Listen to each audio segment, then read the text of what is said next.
welcome to another video. So today I'm going to be sharing with you 15 tips on how to heal your thyroid naturally. And this video is actually specifically for people with low functioning thyroid or hypothyroidism. This is not for the people who have an overactive thyroid, but rather an underactive thyroid. Let me just say that I'm not a doctor, so I'm not here to prescribe or diagnose you with anything like that.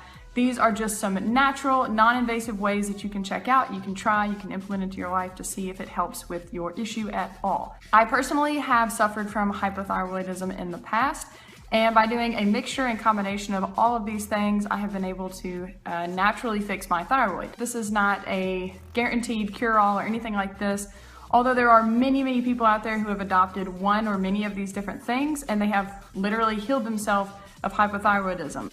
Give them a shot, try them out, see what works, and go from there. Let's get started. Number one, this is actually not so much a way to heal it, but rather a kind of like a misdiagnosis in a way, okay? And I see this actually a whole lot, especially in people with eating disorders, malnutrition, overexercise, you're really stressed out, that type of thing.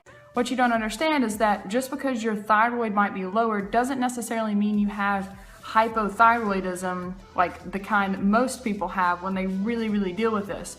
If anything, what has happened is that because you have been through a time of malnutrition or not have enough food or too much exercise, your body has basically just adapted your metabolism to that lower intake of food and that high amount of exercise. Number two, a lot of people have had an awesome result with a gluten-free diet, meaning that you don't eat anything that has gluten in it or wheat or anything like that, regardless if you're celiac or gluten intolerant or not. Most people follow a gluten-free diet who are not celiac or gluten intolerant, whereas there's a lot of people who don't follow our gluten-free diet who actually don't have any type of, symptoms or issues, but it could be still affecting your thyroid if you're saying that you have thyroid issues. If you are just eating everything and anything and you have these thyroid issues, try a gluten-free diet. So many people have reported that this has been awesome for their TSH levels, so T3, T4, all those type of things, and it really gets everything back into sync. So that's another thing that you could try. The third thing is to adopt a soy-free diet. Just like the gluten-free diet, a lot of people find out that when they go soy-free,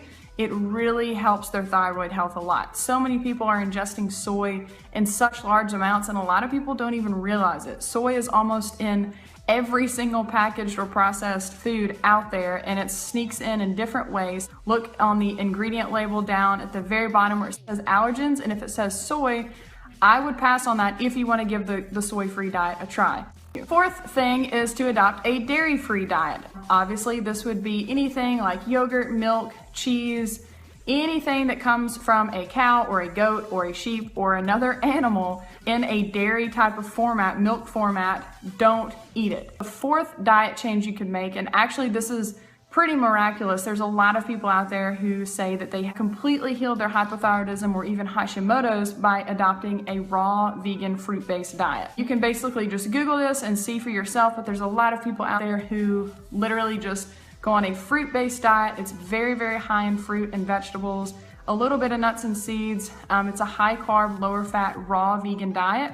And when they do that, it completely heals their thyroid. Number 6 is to start taking a high quality B12 supplement.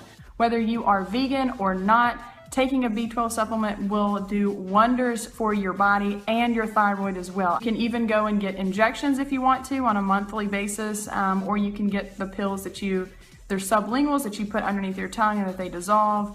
Whatever you want to do, but you can get these at any local health food store. Number 7 is vitamin D. Get out in the sun. Vitamin D deficiency or even low vitamin D levels have been linked to so many different health conditions and diseases and illnesses that it's not even funny. And hypothyroidism is not one that goes unnoticed with this, so I highly encourage you to get out in the sun as much as you can and have your skin unprotected. Don't put on a ton of sunscreen. Don't put on any sunscreen really. Just sit out there and let your body soak up the sun on as much skin as possible. Obviously, you don't want to burn, but getting sun directly on your skin for at least 30 minutes every single day is going to work wonders for your vitamin D. Any good high quality vitamin D supplement would be a very, very good thing for you to do, to take, especially during the winter time. Number 8 is to get a good B complex vitamin, especially if you are someone out there who is not eating a lot of fruits and vegetables. Number 9 is zinc deficiency. You can get tested for this online, or you can go into like a local clinic and get it tested.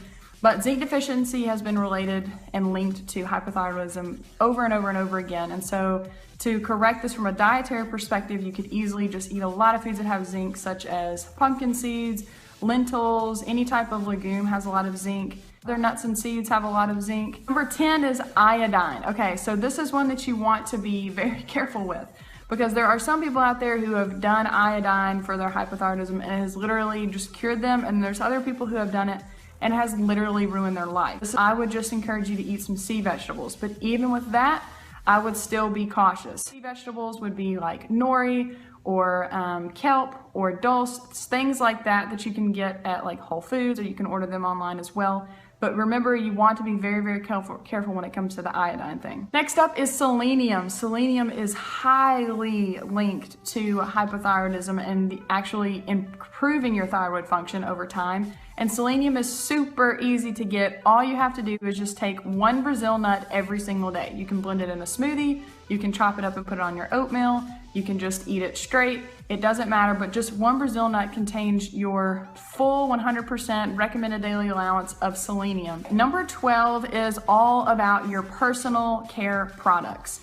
There's this saying that goes around that says, if you wouldn't eat it, don't put it on your skin. And honestly, this is one of the reasons why a lot of researchers think that more people have hypothyroidism and just thyroid issues in general today, because of all the products, all the chemical-laden products that we're putting on our bodies today.